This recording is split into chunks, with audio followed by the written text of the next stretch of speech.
સુદર્શનની આંખો બંધ હતી.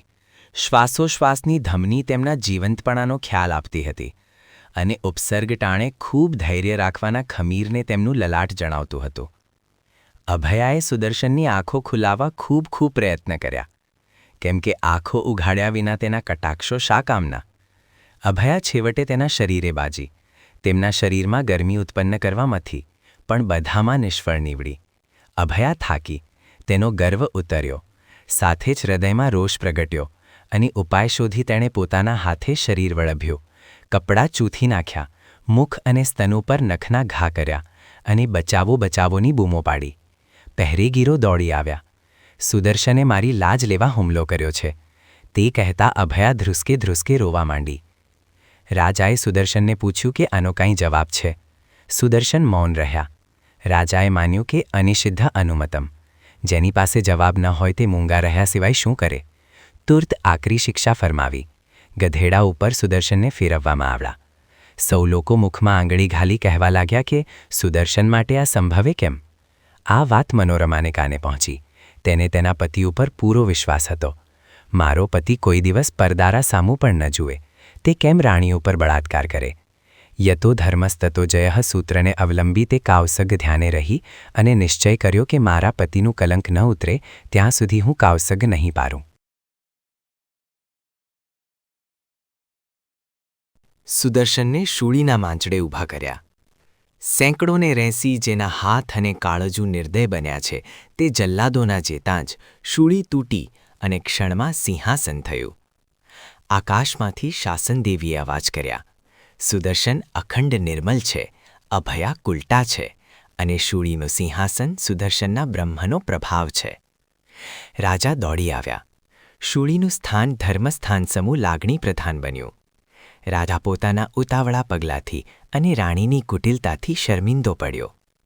લોકો ધન્ય સુદર્શન કરતા સુદર્શનને મસ્તક નમાવવા લાગ્યા. રાજાએ સત્યવાદ કહેવાનો અતિ આગ્રહ કર્યા. ત્યારે સુદર્શને અભયાને અભય વચન આપવાની માગણી કરી. આદિથી અંત સુધીની સર્વ ઘટના કહી. રાજાએ મહોત્સવપૂર્વક સુદર્શનનો નગરમાં પ્રવેશ કરાવ્યો. મનોરમાએ પતિનું કલંક ઉતર્યું જાણી કાવસગ ગપાર્યો. આખા શહેરમાં સુદર્શન અને જૈન શાસનની જય પતાકા ફરકી. રાણી ઉપરથી મોહ ઉતરી ગયેલ રાજા મહેલે પાછા ફર્યા. ત્યાં જ અભયાએ શર્મના મારેલ ફાંસો ખાઈ મૃત્યુ હાણ્યાના સમાચાર સાંભળ્યા. રાજા નિવેદ પામ્યા. સુદર્શન શેઠ પણ થોડા સમય બાદ સંસારવાસને કારાગાર સમજી દીક્ષા લીધી. ડગલે પગલે લોકોનો તિરસ્કાર પામતી કપિલા મૃત્યુ પામી અને દાસી પંડિતાપણું ત્યાંથી નાસી પાટલીપુત્રમાં ગઈ. ત્યાં દેવદત્તા ગણિકાને ત્યાં રહી રોજ સુદર્શનના શીલની દૃઢતાની પ્રશંસા કરતી. ગણિકાએ કહ્યું કે હું તો કોઈ જગતમાં એવું કોઈ માનવી જોતી નથી જે સ્ત્રીથી ચલિત ન થાય. મને બતાવે અને હું પારખું કરું ત્યારે તારું સાચું માનું. કેટલાક વખત બાદ વિચરતા વિચરતા સુદર્શન મુનિ પાટલીપુત્રમાં પધાર્યા. પંડિતા સુદર્શનની ગણિકાને ત્યાં લઈ આવી. કામકળા કુશળ દેવદત્તાએ ઘણા હાવભાવ કરી મુનિને ક્ષુબ્ધ કરવા બધું કર્યું, પણ મુનિ અડગ જ રહ્યા.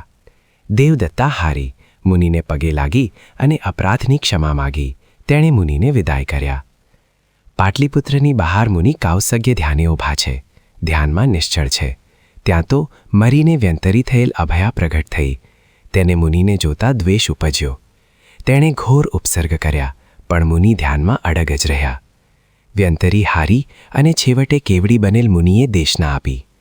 આ દેશનાથી કોઈ ચારિત્ર, કોઈ દેશવિરતિ તો કોઈ સમ્યક્ત્વ પામ્યા. વ્યંતરી અને પંડિતા પણ શરમાયા અને બોધ પામ્યા. આ પછી મુનિ પૃથ્વી ઉપર ઘણો વખત વિચરી સેંકડો જીવોને તારી અંતે નિર્વાળ પામ્યા. ગિહિણો ડવી શીલ કણયમ નિવ્વડિયમ જસ્સ બસણ કસપટ્ટે તમ નમામો શિવપત્ત સુદસ્સણુ મુનિ મહાસત્તમ. ગૃહસ્થ અવસ્થામાં જેમનું શિયળ વ્રતરૂપ સુવર્ણ દુઃખરૂપ કસોટીમાં શુદ્ધ થયેલું છે, તે મહાસત્વવંત અને મોક્ષ પામેલા સુદર્શન મુનિને અમે નમસ્કાર કરીએ છીએ.